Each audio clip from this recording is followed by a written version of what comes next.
अस्सलाम वालेकुम नाज़रीन, आपको बहुत बहुत खुशामदीद और आपको मेरी तरफ से ईद की ढेरों खुशियाँ मुबारक हों। यकीनन इस कोरोना ज़दा माहौल के अंदर जिस तरह से पाकिस्तानी कौम ने इसका मुकाबला किया है उसकी मिसाल शायद ढूंढे ना मिले। बहुत सारी गलतियाँ हुई हैं, दोहरा भी सकते हैं, शायद हमने दोहरा भी रहे हों, लेकिन इसी के साथ हमने ज़िंदगी को गुजार देना है और इंशाल्लाह बहुत जल्द बताया जा रहा है कि इसी दिसंबर तक या अगले साल के आगाज़ में ही कोरोना वैक्सीन बन जाएगी, फिर शायद कुछ सुकून का सांस मिले। बहरहाल मेरी पूरी टीम, कैपिटल टीवी की पूरी टीम, मैं ख़ुद आप सब के लिए दुआ गो हूँ। आपको, आपके अहले खाना को अल्लाह करीम हिफ्ज़ व अमान में रखे। मेरी तरफ से आपको ईद उल अज़हा की ढेरों ढेरों खुशियाँ मुबारक हों। आज का जो प्रोग्राम हमने डिज़ाइन किया है उसमें हमने जिस तरह से मुख्तलिफ सिंगर्स या डिफरेंट लोगों को बुलाया जाता है और उनसे गुफ्तगू की जाती है, हमने बिल्कुल उससे हट के डिज़ाइन किया है। हमने एक ऐसी शख्सियत को बुलाया है जो जिनमें आपको हर तरह का ब्लेंड मिलेगा। आप उनसे नौजवान बन के सोचेंगे, वो आपको नौजवान की तरह नज़र आएंगे। आप उनसे मुदब्बरों की तरह बात करेंगे, वो आपसे मुदब्बर की तरह नज़र आएंगे। आप उनसे एक जॉली शख्स की तरह बात करेंगे, वो आपको जॉली मिलेंगे। आप उनसे सिंगर बन के बात करेंगे, वो आपको सुर, लय और ताल सब समझते हैं। जवाद अहमद साहब, चेयरमैन बराबरी पार्टी, आज मेरे साथ मौजूद हैं और आज उनके साथ ईद का ये शो हम करेंगे। जवाद साहब बहुत बहुत शुक्रिया सर, बहुत शुक्रिया, थैंक यू वेरी मच। मुझे बड़ी खुशी हुई है कि आप जैसे नौजवान इस तरह सामने आए हैं। मैं उमूमी तौर पर जवाब साहब ये देखता हूँ कि जो लोग नौजवान आते हैं ना, वो किसी ना किसी पार्टी को ज्वाइन करते हैं। आपने बराबरी पार्टी बना ली, यानी आपने अपनी पार्टी बना ली। गो की ग्रो कर रही है, सारा कुछ हो रहा है। ये कैसे सोच आ गई? इंजीनियरिंग करने वाला एक लड़का चले सिंगर बन गया, चेयरमैन मतलब बराबरी पार्टी, और आपने पार्टी बना ली है। अच्छा मुझे आप ना बड़े वाइब्रेंट आदमी हो, पता लगता है आपकी गुफ्तगू से भी और आपके प्रोग्राम से भी। इसलिए आपको ये पता होगा कि कई दफ़ा आप जवानी के ज़माने में जब आप कॉलेज यूनिवर्सिटी में होते हो तो आपको जेहन में आ जाता है मैंने क्या करना है। तो मेरे जो दोस्त हैं ना पुराने, मेरे जो रिश्तेदार हैं, मेरे ख़ास तौर पर मेरे अपने घर वाले तो स्पेशली, फिर मेरा एक बैंड था जुपिटर, उसमें मैं गाता था अपनी यूनिवर्सिटी के ज़माने में। जब मैं इंजीनियरिंग कर रहा था तो उस वक्त मैं 4-5 साल मैंने गाया बैंड में। ये सब लोग जानते हैं कि मैंने पॉलिटिक्स करनी थी। अच्छा, हाँ, ये कोई ऐसी चीज नहीं है। नहीं, मैंने करना ही था। अच्छा। फिर आपको एक और बड़ी अजीब बात बताऊं, मैंने जब इंजीनियरिंग की डिग्री कर ली यूटी लाहौर से, तो मेरे वालिद साहब ने मुझे कहा कि क्या करना है। तो मैंने कहा जी मैं ना मौसीकी क्योंकि कर रहा था पहले भी, अब मैं इसको प्रोफेशनली करना चाहता हूँ, क्योंकि इससे मुझे लगता है मुझे वो रिकग्निशन मिल जाएगी जिसके बाद मैं लोगों के साथ कोई काम कर सकूंगा पोलिटिकल। मेरे वालिदैन दोनों पॉलिटिकल साइंस के प्रोफेसर थे। अच्छा, तो मुझे घुट्टी में मिला हुआ, आप समझो। तो जब मैंने ये किया तो मैंने सोच के किया कि मैंने ये काम करना, और इसीलिए मैं आपको इसका बड़े मजेदार एक बात बताऊं। मेरा पहला गाना जो था अल्लाह मेरे दिल के अंदर, उसका अगर आप वीडियो देखो ना, उसका वीडियो पॉलिटिकल, बिल्कुल अमीर गरीब का फर्क है। हाँ, तो वही मैंने दिखाया था, यही पॉलिटिक्स हम करना चाहते हैं, यही हमने उसमें भी दिखाया था।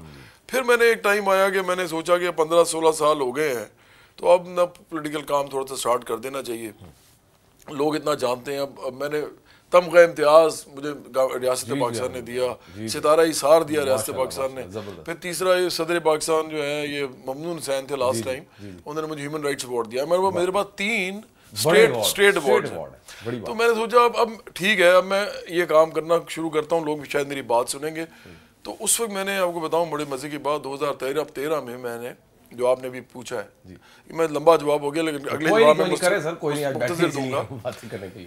जो 2013 के इंतखाबात ने मुझे तीनों पार्टीज ने ऑफर किया था, इसलिए क्योंकि तमाम यूथ के जितने भी लोग थे, नुमाइंदे जो सोशल वर्क कर रहे थे या फिलैंथ्रोपी कर रहे थे, उन सबको वो टैप कर रहे थे। उसकी वजह क्या थी, आपको याद होगा उस जमाने में एक सर्वे आया था कि पाकिस्तान में 65% से ज्यादा यूथ है, यूथ का बल्ज है। बिल्कुल ऐसी है। तो इनको ऐसे लोग चाहिए थे जो यूथ के साथ वो इंटरेक्शन करते हो, बिल्कुल बिल्कुल, और जिनका कोई सोशल वर्क में भी नाम हो। जी, तो उन्हें मेरा भी नाम आता था। की एक्टिवेशन भी उन्हीं एरियाज की के अंदर है। हाँ जी, सही कह रहे हैं। तो उससे मेरा भी नाम आता था। तो मुझे पहले इमरान खान ने खुद कहा इसके लिए, तहरीक इंसाफ के लिए, एहसन इकबाल ने कहा इसके मुस्लिम नून के लिए, और नजर गोंदल जो के भाई हैं जुल्फकार गोंदल, यहाँ से MP थे, उन्होंने मुझे टिकट के लिए कहा पीपल्स पार्टी की।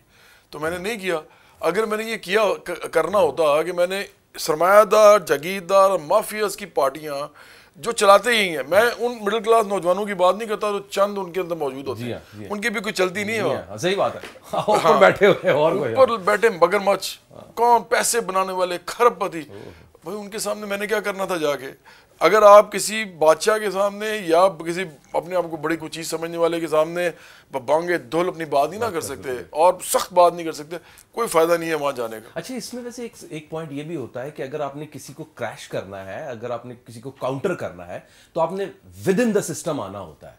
अब विद इन द सिस्टम के लिए रास्ता तो ठीक है, लेकिन उमूमी तौर पर एक प्रैक्टिसेस रही हैं मार्टिन लूथर किंग से लेकर अभी तक जितना भी हम देखते आ रहे हैं, वो किसी ना किसी पार्टी से एसोसिएशन होते हैं और उसके बाद ग्रो करते करते अपनी प्लेस बनाते चले जाते हैं। उमूमी तौर पर लोग अपनी पार्टी भी बना लेते हैं, ऐसा नहीं। जुल्फिकार भुट्टो को देख लें आप, मुस्लिम लीग नून देख लें, मुस्लिम लीग नून थी, कावला गोईब नून बनी, पीटीआई को देख लें, कैसे स्ट्रगल हुई है, ठीक है।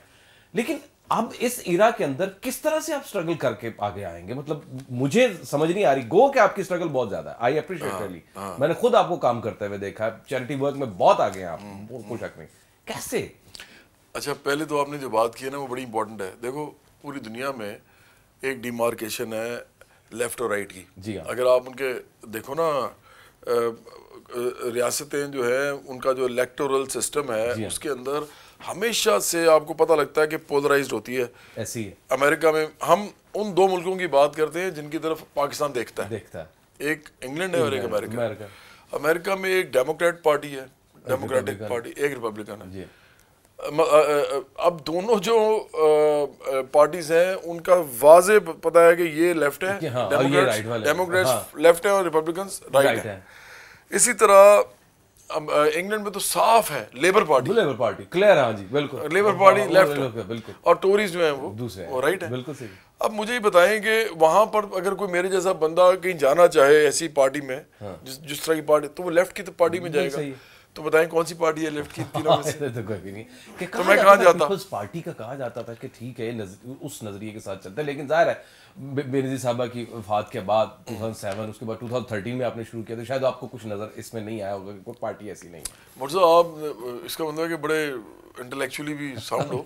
देखो बेनजीर भुट्टो जिनकी बेटी थी ना, जुल्फिकार अली भुट्टो जो थे, वो लेफ्ट के आदमी थे। उन्होंने लेफ्ट रेडिकल रिफॉर्म्स भी किए पाकिस्तान में, लैंड रिफॉर्म से लेके इंडस्ट्रियल रिफॉर्म से लेके, आप उससे इख्तलाफ करें इत्तेफाक करें, लेकिन उन्होंने किए और बड़े हार्ड रिफॉर्म्स किए, बड़े स्ट्रॉन्ग रिफॉर्म्स किए, जिससे पूरी स्ट्रक्चर हिल गया रियासत का। अच्छा, बेनजीर भुट्टो ने अलबत्ता ये नहीं किया।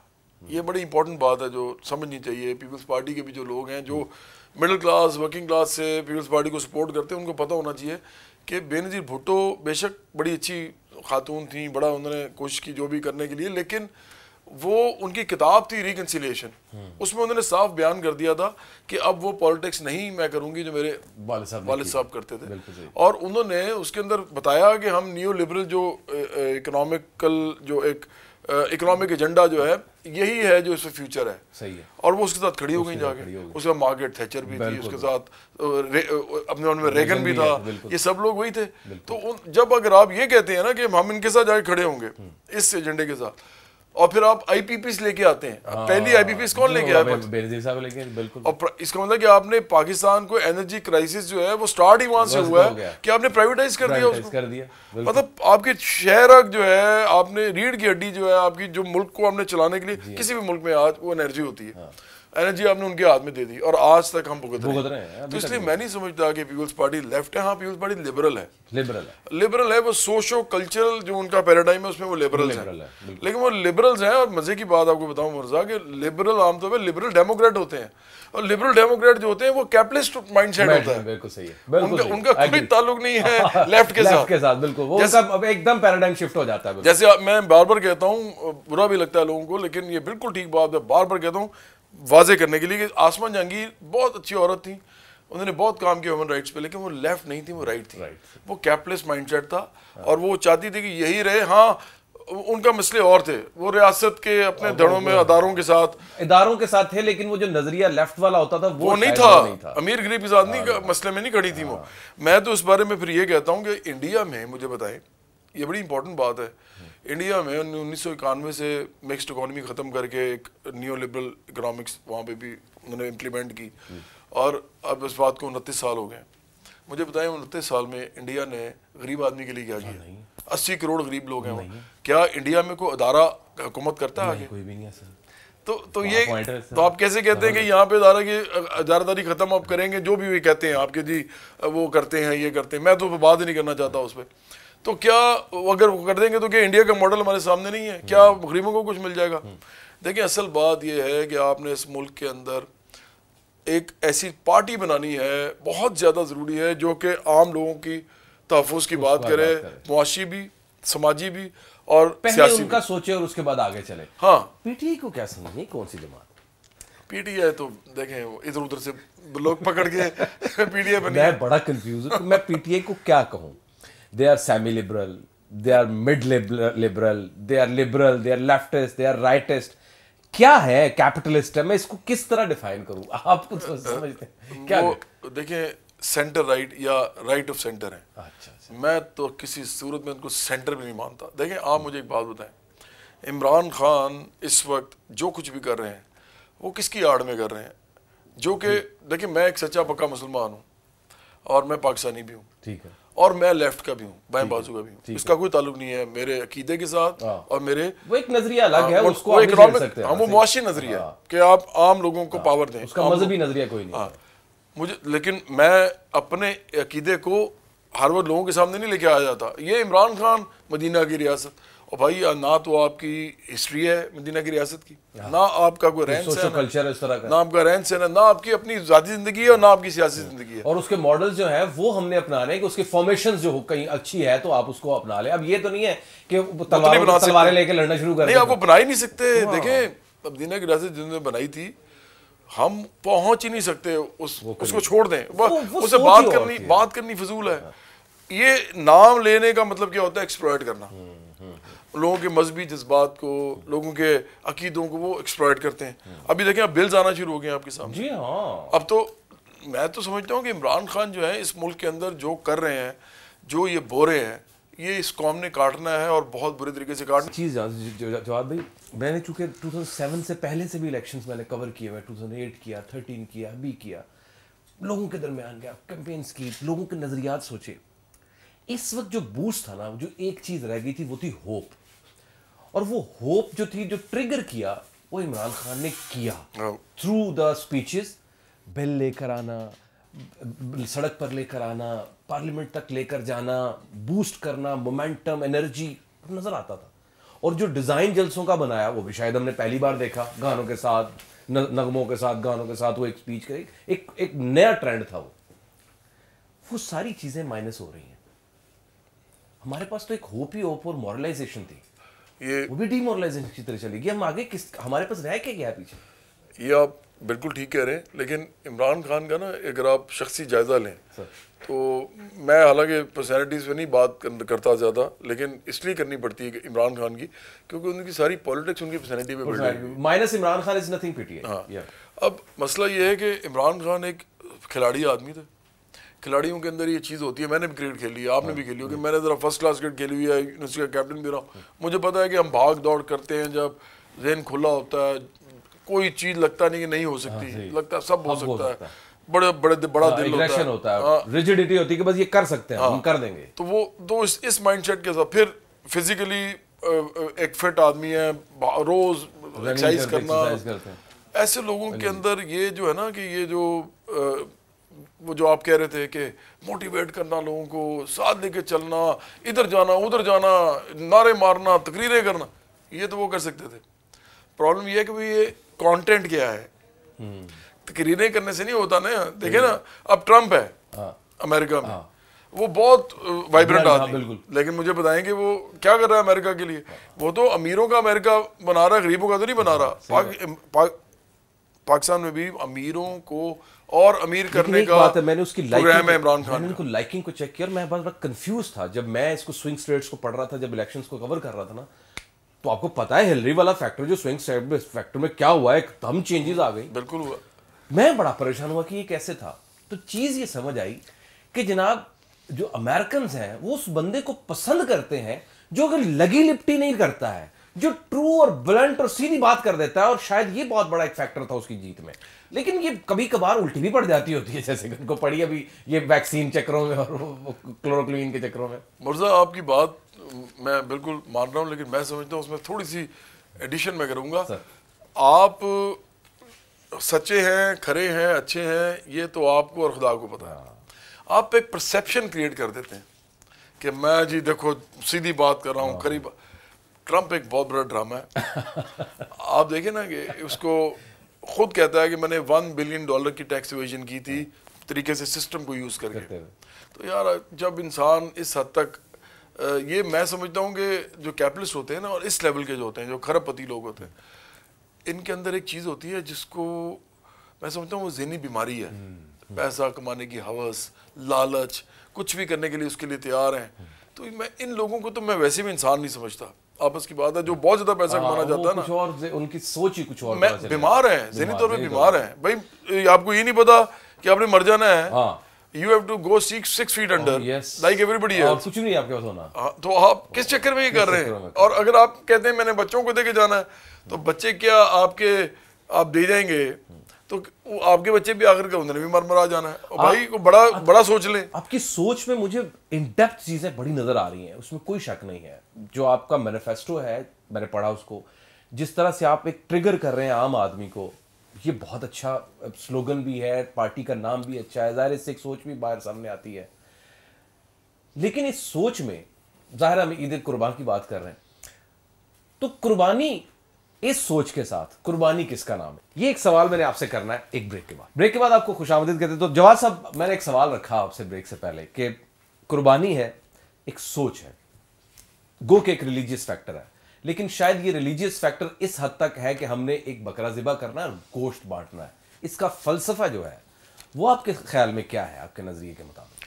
मेरा अपना ही ख्याल है कि जो मज़ाहिब के अंदर, स्पेशली क्योंकि मैं मुसलमान हूँ तो मैं इस्लाम की बात करूँगा, तो उनके अंदर जो इस तरह की चीज़ें होती हैं ना, जो त्यौहार होते हैं और ख़ास तौर पे ईदें होती हैं और उनके साथ कोई रिलीजियस कोई वाक़यात या मुहर्रकात होते हैं और आपको एक्सप्लेन किया जाता है कि ये क्यों आप ईद मना रहे हैं।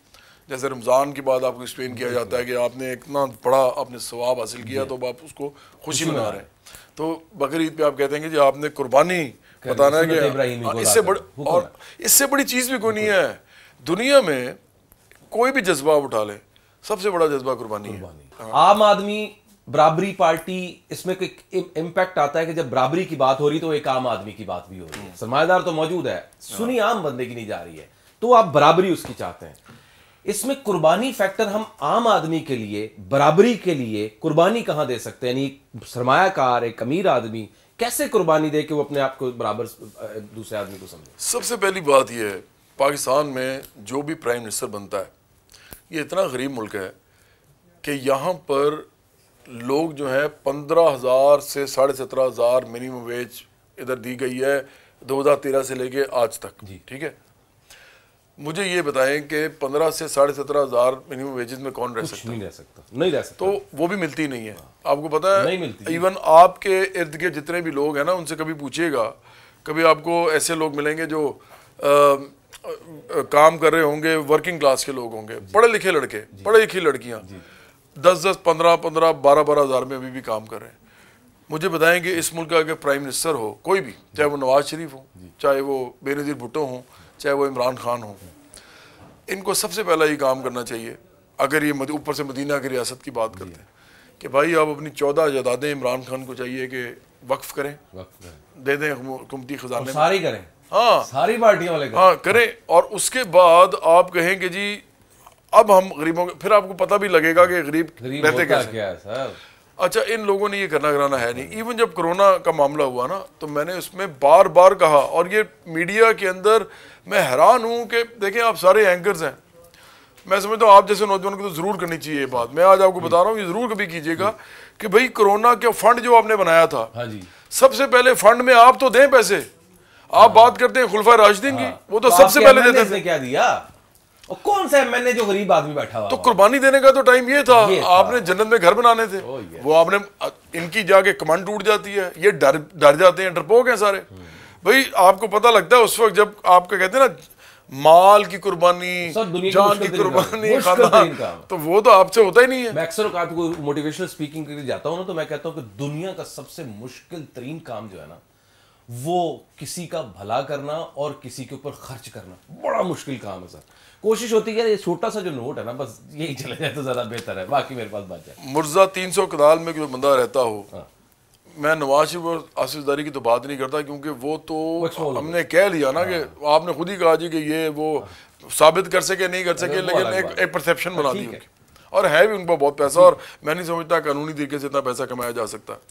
लेकिन इमरान खान खुद भी 300 कनाल में रहते हैं, लोगों के अंदर नहीं रहते, मोहल्ले में नहीं रहते। मतलब जैसे मुझे पता है कि इस गली से अगली गली में बेशक कॉर्डन ऑफ किया हुआ है क्योंकि प्राइम मिनिस्टर का घर है, लेकिन रहते यही हैं। यार आपने एक जगह पहाड़ी की तरफ रास्ता जाता है, रास्ता जाने के बाद फिर आपका गेट आता है, उसके बाद आपका अंदर घर। भाई अब पाकिस्तान के वजीर आज़म बनना चाहते हैं गरीब आदमी के लिए, को ख्याल करें, आप जैसे लोग पाकिस्तान के लिए कुछ नहीं कर सकते। मैं आपके प्रोग्राम में ये कह के जा रहा हूँ, इमरान खान वो आदमी ही नहीं है जिस इंसान को 300 कनाल में रहना है ना, वो वजीर आज़म ना बने पाकिस्तान का। जिस आदमी को आसाइशों के अंदर जीना है वो मत बने। हाँ, पहले आप करते थे जो मर्जी, अब आप आ गए हैं ना, ऊपर से मदीना की रियासत की बात करते हैं। उन्होंने तो आके वजीफा लिया था, हज़रत अबू बकर सिद्दीक रज़ी अल्लाह तआला अन्हु ने आके वजीफा लिया जो मदीने के मजदूर की उजरत थी, और उन्होंने अपने सारा जो है वो बैतुल माल में दे दिया, जो अपना जो किस्सा बिजनेस अपना ख़त्म कर दिया। आप क्यों इस तरह की बातें करते हैं हमारे साथ? आप सीधी सीधी बात करें, यार मैंने वज़ीर आज़म बनना था, मैंने उसके लिए हर नारा मारा है और आखिरकार मैं बन गया हूँ। तो ये बात ये ना कहें, और ये ना कहें कि अगर आप ये कहेंगे कि आपको ये खुदा ने बनाया है वज़ीर आज़म, तो फिर मैं आपसे पूछूंगा फिर नवाज शरीफ को भी 3 दफ़ा खुदा ने बनाया था और 2 दफ़ा बेनज़ीर भुट्टो को खुदा ने बनाया था। फिर आप पहले माने वो बात कि उनको बनाया था, और फिर अगर आप कहते हैं कि वो चोर डाकू तो उनको बनाया था, तो फिर आपको बनाने में कोई मसला नहीं है, कोई इसमें कोई बड़ाई वाली बात नहीं है। कुरान की आयत है कि हम जिसे चाहते हैं उसे बादशाही देते हैं, वही ना।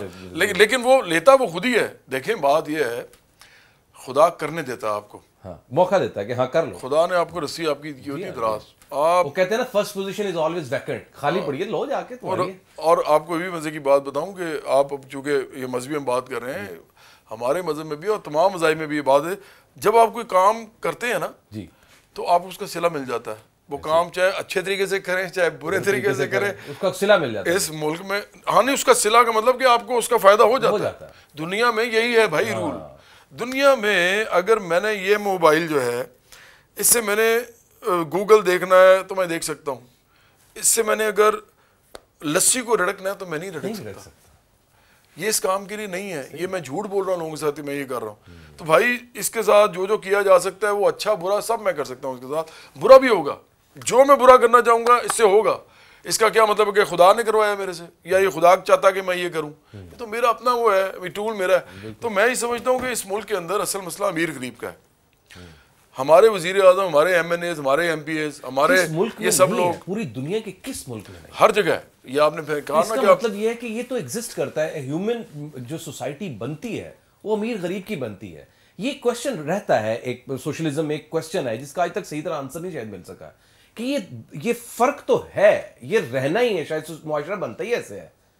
नहीं, कैसे इसको सीधा करेंगे? मैं समझता हूँ कि देखो अगर इस तरह होता ना तो फिर पहली बात तो ये है कि मदीना की रियासत जो उस ज़माने में बनी थी, उस ज़माने में जो उसके वज़ीर आज़म तो नहीं होते थे ना, रसूल वसल्लम जो थे वो हेड ऑफ द स्टेट थे, वो ना जायदाद छोड़ी, 2 वक्त की रोटी खाते थे, रात तक जो ज़्यादा माल होता था वो खैरात करते थे, और उसके अलावा वो ज़मीन पे सोते थे, बिस्तर वो जो मोहम्मदी बिस्तर कहते हैं।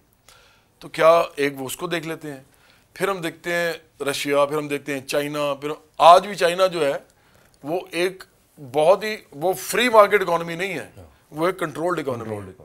तो क्या वो नहीं एग्जिस्ट करता? अच्छा, फिर हम जाते हैं स्कैंडिनेवियन कंट्रीज की तरफ, उनका एक अपना सिस्टम है। शायद जवाब भाई ये हो सकता है, शायद ये हो सकता है कि आपकी जो बेसिक नेसेसिटीज़ हैं, अगर आप अनएम्प्लॉय हैं तो आपका वजीफा लग जाए, आप बीमार हैं तो आपको सेहत फ्री मिल जाए, आप पढ़ना चाहते हैं आपको फ्री एजुकेशन मिल जाए, अगर आपके पास छत नहीं है तो गवर्नमेंट आपको छत दे दे, रोटी कपड़ा मकान और हेल्थ, चौथी चीज़ ये अगर रियासत दे दे तो शायद ये बराबरी बैलेंस हो जाए कहीं ना कहीं। लेकिन फिर भी अमीर गरीब का तबका फिर बाकी रहे। उसकी वजह है ना, क्योंकि जो आपकी लेजिस्लेशन है, लॉज जो हैं, अगर उनके अंदर से सिस्टम जो बन रहा है उनको इम्प्लीमेंट करके, अगर उस सिस्टम के अंदर आप एक तबके को जो कि 2 वजह से वो अमीर बनता है, एक उनको अपॉर्चुनिटी मिल जाती है। क्यों अपॉर्चुनिटी मिलती है? क्योंकि आपके लॉज उनके मुवाफिक होते हैं। और दूसरा, वो लूट मार करते हैं, वो गैर कानूनी तरीके इस्तेमाल करते हैं। अगर आपकी रियासत का कानून इन दोनों चीज़ों को होने देता है तो एक तबका जन्म लेता है। बिल्कुल सही है। तो हमने तो रियासत के कानून की बात करनी है। देखिए, हम ये तो नहीं कह रहे ना कि एक सिस्टम आसमान से सिस्टम उठा के यहाँ इम्प्लीमेंट कर दिया। मैं आज आपको एक बात बताऊँ, आज आप एक दुनिया के अंदर सिर्फ एक काम करें, आप राइट टू इन्फॉर्मेशन सबको दे दें। राइट टू इन्फॉर्मेशन सबको दे दें। आप कैपिटलिज्म चला ही नहीं सकते। सही कह रहे हैं। आप कैपिटलिज्म नहीं चला सकते। लेकिन राइट टू इन्फॉर्मेशन हमारा बेसिक राइट है, वो हमें नहीं दिया जा रहा। आप कैसे चलाएंगे? अगर एक बंदे को पता है कि मेरा मालिक इस इदारे का कितने पैसे कमा रहा है, किस तरह कमा रहा है, कहाँ से कमा रहा है, तो वो बहुत मुश्किल हो जाता है। अरे वो कमा ही नहीं सकता। वो सारे मिलके जब आपको पूरी इन्फॉर्मेशन होती है ना, तो फिर आप उसके पीछे लड़ भी लेते हैं, फिर आप उसके लिए कुछ भी कर लेते हैं। इन्फॉर्मेशन ही नहीं होती। लेकिन तो इन्फॉर्मेशन किसके पास है आज? कहते हैं ना, मैं एहसन इकबाल की बात भी सुनता होता हूँ, वो कहते हैं कि जी इन्फॉर्मेशन टेक्नोलॉजी का टाइम है, इन्फॉर्मेशन इकोनॉमी का टाइम है। और भाई, मैं आप सबकी बातें मान लेता हूँ। अभी अब तानिया इधर उसको बुलाया था, वो बेचारी, वो इमरान खान का फेलियर है, ये उसका फेलियर नहीं है। वो तो बेचारी आई थी काम करने के लिए, आपसे हैंडल ही नहीं हुई, और अब आप एक्सपेक्टेड पाकिस्तानी को भी बेइज्जत कर रहे हैं। सिस्टम ने एक दिन पहले कंपनी बनाती है और उसमें जहांगीर तरीन भी ऐड होते हैं और उसके बाद उसको टेका मिलता है। anyway, तो जहांगीर तरीन भी तो इन्हीं के बंदे हैं ना यार। आज भी मुझे, अच्छा मुझे मुर्जा एक बात बताएं, इमरान खान के ऊपर मेरा सवाल है। जहांगीर तरीन क्या शुगर क्राइसिस जो था उसके अंदर उनको नाम आया, रिपोर्ट भी आया। मेरा सवाल ये, क्या वो मुजरिम है? अगर ये कहते हैं कि नहीं है तो फिर आपने रिपोर्ट क्यों शाया की? और अगर वो है तो फिर वो बाहर क्यों चले गए? उनको कौन बुलाएगा इधर? उनके ऊपर केस क्यों नहीं होता? गवर्नमेंट क्यों नहीं करती? आप कहते हैं जी कि हमने तो एहतसाब करना है। भाई, आपने नैब को छोड़ा हुआ है, आप खुद करें ना, खुद पिटीशन बने। हाँ, पिटीशन बने कि जी ये देखें मेरा दोस्त था, इसने मेरे साथ ये किया। मैं सवाल ही पैदा नहीं होता ये कभी कर लें, क्योंकि इन जैसे और भी जो लोग हैं वो भी भाग जाएंगे सब। Good point. तो देखिए, मैं नहीं समझता कि पैसे की सियासत के अलावा पीटीआई ने अभी तक कुछ किया। इमरान खान ने भी वही सियासत की है। और इनका जो पूरा इकोनॉमिक प्रोग्राम है ना, जो असल बात है नौजवानों को बताने वाली, वो अमीरों को अमीर करने का प्रोग्राम है, गरीबों को अमीर करने का प्रोग्राम नहीं है, या गरीबों को थोड़ा सा बेहतर करने का प्रोग्राम नहीं है। ये बातें बड़ी होनी है, हमने अभी सारी जिंदगी गुजारनी है और बड़े अरसे से कर भी रहे हैं, हल भी निकालते हैं। आप भी मेहनत कर रहे हैं, स्ट्रगल कर रहे हैं, आवाज़ उठा रहे हैं। बहुत मुश्किल काम है ये। थोड़ा सा आज के दिन के ऊपर बात करते हैं, इजाजत नहीं करें। लेकिन एक चीज़ अब मैंने आपसे ज़रूर करनी थी बात। हमारे पास टाइम कितना है? अब we have ample time, like 10 minutes. अच्छा, बस ठीक है।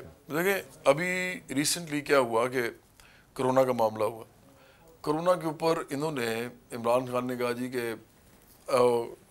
एक लॉकडाउन होता है, एक स्मार्ट लॉकडाउन होता है, पता नहीं क्या क्या उन्होंने मुख्तलिफ पैंतरे बदले। अगर आप उनकी सारी वो देखें ना, एक दफ़ा ये भी कह दिया कि नौजवानों को नहीं होता। एक ये भी कह दिया कि जी कोरोना जो है वो उसे घबराने की ज़रूरत नहीं है, ये आम नज़ला है। और कुछ भी वो कह रहे थे भाई साहब। एक तो लेट भी बड़े हुए, मार्च में जाके पहला ट्वीट किया, पता नहीं क्या कर रहे थे, कुछ पता ही नहीं था, दुनिया में हो रहा था। तो मैं ये समझता हूँ कि ये जो क्रेडिट ले रहे हैं ना, ये मैं बताना चाहता हूँ लोगों को कि जी देखें जी, मेरे स्मार्ट लॉकडाउन की वजह से पाकिस्तान में केसेस कम हो गए। पाकिस्तान है प्रीडोमिनेटली यहाँ पे जो पॉपुलेशन है पंजाबी है, 65% से ज़्यादा। अब पंजाब जो है ना, वो खाता पीता वो है, इम्यून उनका बेहतर है। अच्छा, और इम्यून सिस्टम, हाँ, क्यों इम्यूनिटी क्यों बेहतर है? एक तरफ हालात कंडीशन इतनी गंदी है और दूसरी तरफ खाना ठीक है, देसी खाने खा। तो इससे देखें, एक वेट ट्रेनर होता है, आपने एक फिल्म देखी होगी रॉकी। जी हाँ। वो उसका एक सीक्वल था, उसके अंदर वो क्या करता है कि उसने लड़ना होता है रशियन बॉक्सर से। रशियन बॉक्सर पूरी ट्रेनिंग कर रहा होता है मशीनों पे, और ये कर रहा होता है पहाड़ पे जाके। ठीक है, सबसे बेहतर होता यही है कि आपको कंडीशन सख्त दी जाए और आप खाना शाना आपको ठीक दिया जाए, जो तो आपका इम्यून से बड़ा जबरदस्त हो जाता है, बेहतरीन हो जाता है। ये एक्चुअली हुआ है। अच्छा, वो पाकिस्तान में इसलिए ज्यादा केसेस नहीं हुए हैं कि यहाँ पे पंजाब के अंदर तो हुए नहीं, सिंध में भी थोड़े बहुत बेहतर था। पख्तूनख्वा और बलूचिस्तान में समझता हूँ रिपोर्ट करना ही बड़ा मुश्किल है। क्योंकि उनके लंग्स बहुत स्ट्रांग होते हैं। नहीं, उसके अलावा मैं तो समझता हूँ रिपोर्टिंग भी नहीं, वहाँ वो रिपोर्टिंग करना, आपको भी जाए ना वहाँ उन इलाकों में, वैसे भी लोग मर जाते हैं तो पता नहीं लगता कि कोई मरा है। क्या वजह क्या हुई? अगर आप इंडियन पंजाब को आप देखें, आज आप कह रहे हैं कि इंडिया में देखें केसेस हैं, हमने स्मार्ट लॉकडाउन किया, उन्होंने वो किया। इंडियन पंजाब में भी केसेस नहीं है। ये आपको बड़े मजे की बात मैं बता रहा हूँ। आप इंडिया में बाकी महाराष्ट्र देखें, कोई भी देखें, अभी आप जाके अब आप देखें ना, गूगल सामने पड़ा हुआ है। आपको पता चलेगा कि पंजाब में सबसे कम केसेस हैं, क्योंकि पंजाब जो है वो उसका भी वही हमारा वाला हिसाब है। तो आप ये बातें मत करें कि जी मैंने स्मार्ट लॉकडाउन कर दिया तो उसकी, और भाई ये अपने पे मत क्रेडिट लिया करें हर चीज का। देखें मुर्जा, मैं पता तंग किस बात पे आ गया हूँ, हमारे मुल्क में प्रॉब्लम सिर्फ एक ही हो गई है कि जी इमरान खान और उन्होंने जो कह दिया, उन्होंने ये कहा, अब वो जो कहा उस पे इनके बहुत सारे सोशल मीडिया पे इनके जो हमायती और इनके पेड लोग और इनकी टीम में वो शुरू हो गई। अच्छा, मैं वैसे स्मार्ट लॉकडाउन प्रोपेगेंडा हो रहा है। मैं जो हालांकि WHO ने भी इसकी तारीफ की है, मैं इसका हामी नहीं हूँ। इसकी वजह ये है कि स्मार्ट लॉकडाउन अभी भी है। ये आप जरा लाहौर की सड़कों पर चले जाए जहां मेन बाजार है, बिल्कुल रश उसी तरह है, लोग बगैर मास्क के फिर रहे हैं। और ये वाकई आपकी बात सही है कि हमारे इम्यून सिस्टम ने वो इन्होंने क्या किया है, बचपन में बड़ा अच्छा इम्यून सिस्टम होता है। हम खास तौर पर लाहौरियों का और ये पंजाबियों का बड़ा अच्छा इम्यून सिस्टम है, कोई शक नहीं है इसमें। ये पोल्यूशन ने हमें लंग्स की डिजीज दे दी और अस्थमा हमें दे दिया, वरना तो हमें ये भी ना होता। वो भी हर एक को नहीं होता, कभी कभी चले। बचपन में ईद कैसे मनाते थे आप? बचपन में ना मैं, या ईद मना ही नहीं है वालदा साहब ने नहीं बहुत, अम्मी के साथ तो बहुत जो था ना, मेरी मदर जो थी वो शीर खुरमा बनाती थी ईद वाले दिन, बड़ा उनका स्पेशल होता था। सारी मेरी नानी की वो रेसिपी है। अच्छा। मेरी मदर कश्मीरी थी, वो कश्मीरी खास किस्म का शीर खुरमा बनाते हैं। तो वो मेरे रिश्तेदार भी आते थे, दोस्त भी हमारे आते थे और वो आके खाते थे। फिर मेरी मदर ईद वाले दिन एहतमाम करती थी खाने शाने और इन चीज़ों का। तो वो याद आता है, my mother passed away in 2008, तो इट्स बीन 12 years नाउ। तो मैं थोड़ा सा ईद वैसी नहीं रही अब, और वो बात नहीं रहती जो एसोसिएशन है। मेरे वालिद साहब जो हैं वो माशाल्लाह हमारे साथ हैं, मैं उनके साथ रहता हूँ।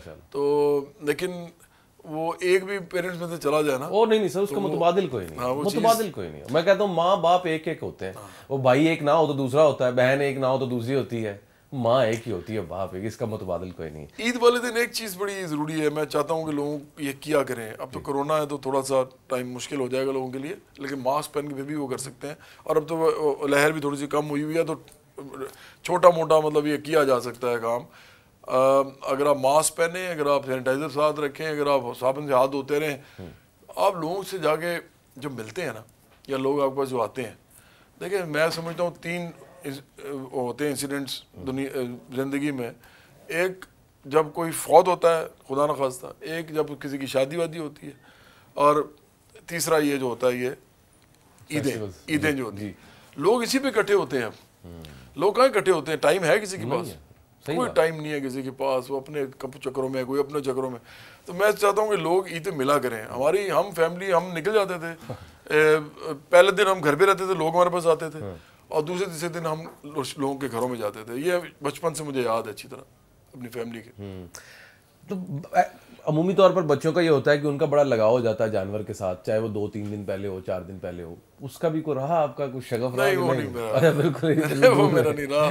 वो मेरा ख्याल है कि वो लड़ाकू झगड़ालू रहे आप? हाँ, बहुत रहा, बहुत लड़ाइयाँ हुई, बहुत ज्यादा, बहुत नजरियाती लड़ाई हुई, नहीं, हर किस्म की लड़ाई असल में। अमूमी तौर पर आपने जिंदगी, इंसान सोचता है ना जब कि यार अब मैंने एक नजरिया लेकर चल रहा हूँ, अब मैंने ये प्लान कर ली कि इसके ऊपर मैंने फोकस करना और मैंने टिल एंड ये चलना है। किस वजह से होती थी? मुझे एक ही चीज़ से होती थी, मैं और किसी चीज़ से नहीं लड़ता था। मुझे ना एक बदलिहाजी का एक लेवल होता है जी जी, या बदतमीजी का, या आप समझेंगे बेझिझक होने का एक लेवल, एक लिमिट है, बस उससे आगे नहीं। उससे आगे जब कोई जाता है ना मेरे साथ, तो मैं उसको पहले तो मना करता हूँ। अगर फिर भी होता है तो फिर मुझे गुस्सा आता है। उस जमाने में फिर लड़ाई हुई थी। अब तो कोशिश करते हैं कि वो उससे भी बहुत पहले किसी वो समझदारी से साइड भी बेहतर है। हाँ। अब भी ऐसा है, सोचता है, लड़ते हैं? नहीं, अब तो इसलिए भी नहीं करते ना मुर्जा के मुझे लोग जानते हैं, तो थोड़ी सी वैसे प्यार और रिस्पेक्ट वो थोड़ा बहुत दे देते हैं, तो इसलिए मेरा नहीं। मेरी बड़ी दुआ है अल्लाह पाक आपको कामयाब करे। आप जैसे जो यंग ब्लड है उनको कामयाब करे। आप आए हमारे शो में ईद के दिन, बहुत बहुत शुक्रिया सर। थैंक यू, मुझे बहुत अच्छा लगा आपसे बात करके। थैंक यू, बहुत बहुत शुक्रिया। तो ईद मुबारक, खैर मुबारक सर, आपको भी बहुत बहुत ईद मुबारक नाजरीन। अल्लाह निगहबान।